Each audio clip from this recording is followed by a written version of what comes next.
we get into something. Okay. Okay, it's too bright. I can tell right away.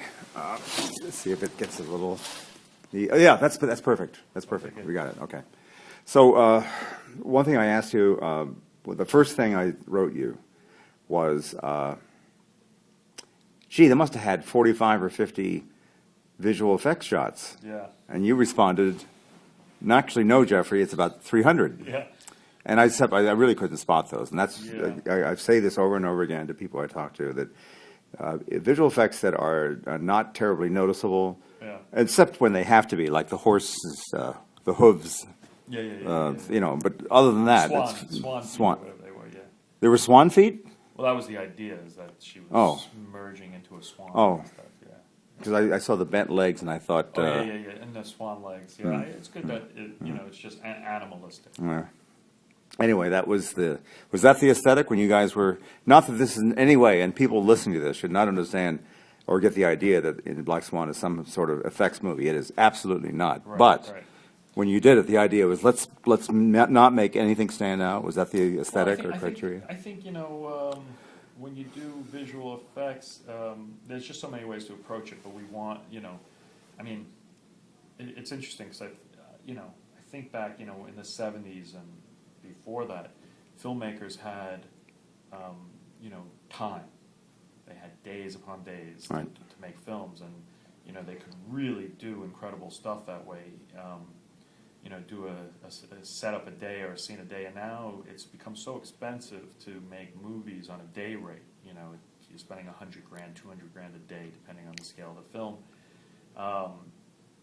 That we've lost that ability to take the time. The one advantage we do get is that we have now, you know, digital editing, which allows us to try out 1 million ideas quickly, and then we could also digitally fix things. You know, you can really affect images really well. So if there's a C-stand sitting in the middle of a shot, it's a few $100s to erase the C-stand, which, you know, helps us to make up for the screw-ups that we have to rush through on set.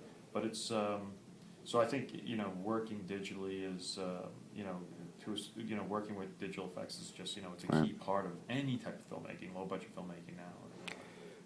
The key that makes Black Swan so exceptional is that everything that happens to Natalie Portman's and within Natalie Portman's character, who is a star, really, a ballet, New York City ballet star, it's all entirely character-driven. There's nothing that happens just, woo! You know, it's all about character, and that's, you never swerve from that, not for a second. Yeah, well, I guess you know, one of the first things first assignments I ever had when I was in university was to do a portrait film.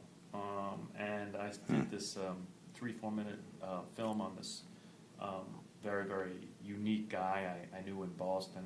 And when I went to make my first feature film, Pi, I went back to that idea because with very limited amount of film, I was able to, you know, capture a little bit of this person's character. And so I like that idea because it limits your palette and limits your story. It limits a lot what you have to do.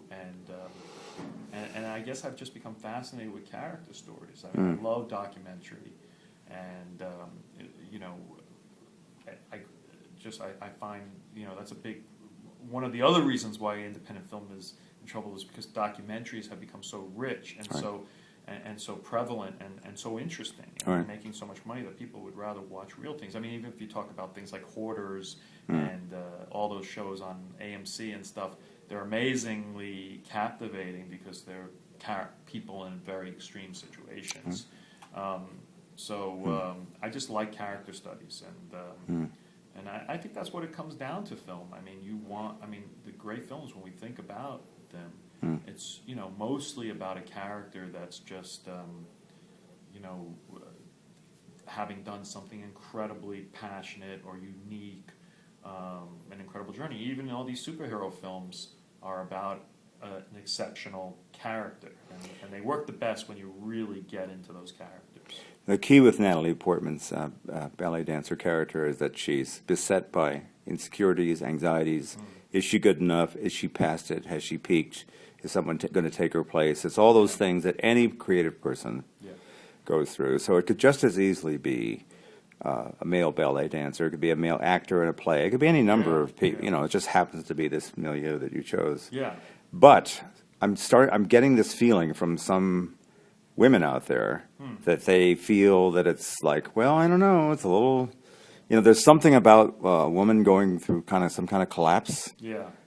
Which is, you know, obviously she's beset by many interior demons, but it's not a gender thing at all. So, but I'm getting this feeling.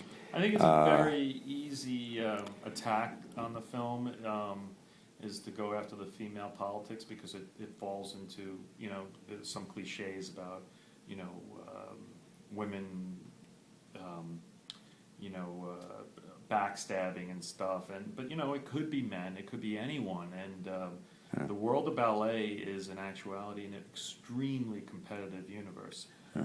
But really, I think what we based all of this on was Swan Lake, the ballet. I mean, in many times I wanted to call the film Swan Lake, but you know, I think Fox Searchlight probably would have had a problem. Black Swan has much more of a genre feel to it. Right. And so... Are we done? No, I don't think we're done. Are we done, guys? It's a 1 minute. Really? Yep. No, please give us a few more minutes. Okay. 5 more minutes. Thank you. We just got started. Yeah. Yeah. Sorry. 10 or 15 minutes. Okay. Can you put a cut in that? But Black Swan, I mean, it really was based on the ballet. And in the ballet, there's a black swan and a white swan played by the same dancer. And the characters are so distinct. Right. So we really built the whole drama out of that. Right. Now, where did you actually shoot basically the stage sequences, what's supposed to be the New York State Ballet, I take it. Where is actually? Well, you know, we scouted everything from the Bolshoi and the Soviet in Russia, and you know, all the great ballet companies here. And what's so interesting about it is how unglamorous it is when you go backstage. The practice rooms are cinder block rooms without light and fluorescence, and so we were really looking for something like that. It was impossible to shoot in New York because, I mean, we did shoot exteriors at Lincoln Center, but those stages are just used.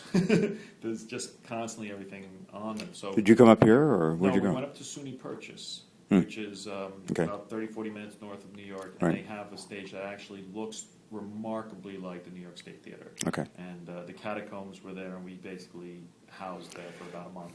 Now, this is a generic Us Magazine question, but how long did Natalie study and get her chops together as a dancer? She's obviously knows what she's doing. Yeah, well, you know, we talked about the film 8 years ago. We met in Times Square and had a coffee at the Howard Johnson's, which is long That's ago. a while ago. So it tells you how far ago it was. She was still in school at the time, and so it's been in her head. And so I think over the years she has been staying in shape, doing ballet. About a year before we go, she started really training into the ballet world, and she had this one trainer that she brought with her on the other project she was doing, and that was her main focus, was to get in shape. And then when we were about 6 months out, it turned hardcore, and she was working out 5 hours a day, doing ballet, swimming, gyrotonics, all different types of things to open up her chest. I mean, because these dancers are dancing from the age they're 4, and their bodies actually physically change. Their bones change, their muscles change. So I didn't know she could do it, because you know, it was a physical transformation, but we surrounded her with a lot of people that really gave it, and then she happens to have an incredible natural grace. But the thing that's amazing about it is, while she's dancing, she's actually emoting. She's being scared, or she's being confident. And that is the real challenge. It's kind of, I remember, you know, all these people would say the reason you lip sync when you're at a concert, you know, all these different artists, is because you're dancing around. And, you know, only Michael Jackson and Madonna are the ones who could actually have the breath control to dance and sing. It's a very difficult thing to do. So for Natalie to emote and dance is, for me, I think, the best accomplishment.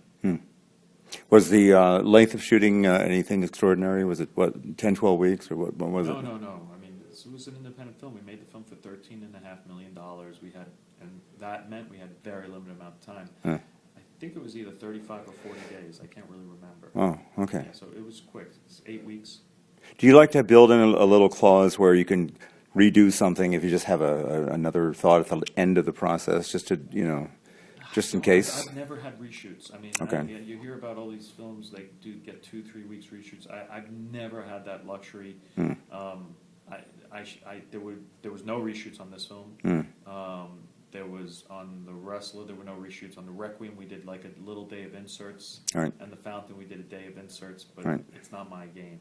I kind of get everything I want, and then I'm sort of pretty resourceful in the edit room, and Right. we just figure out a way to make it work without that. Had you seen Mérine before you cast Yes. Vincent Cassel? Oh, I've saw him in La Haine, of course, and I've Yeah. seen him in Right.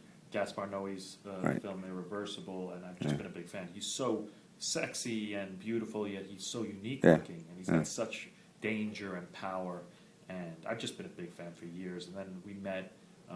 We had a drink in London when we were both there, and we talked Right. a little bit about it. It turns out his father actually is kind of the Fred Astaire of France. His father is a very famous movie actor and dancer, and so he grew up with dance in his genetics and dance Right. when he was younger, and so it was a perfect match. Well, my compliments again to you and your editor for the way you end this film, which I'm not going to describe any, but it's one of the great endings. Oh, thank you very much. Thank you, Jeffrey. On top, you and Fincher. Great endings. I can't wait to see it. So, Great. all right, man. I don't want to Okay, screw thank up you very much. Karen's. Thank you. Yeah, sorry it was so quick.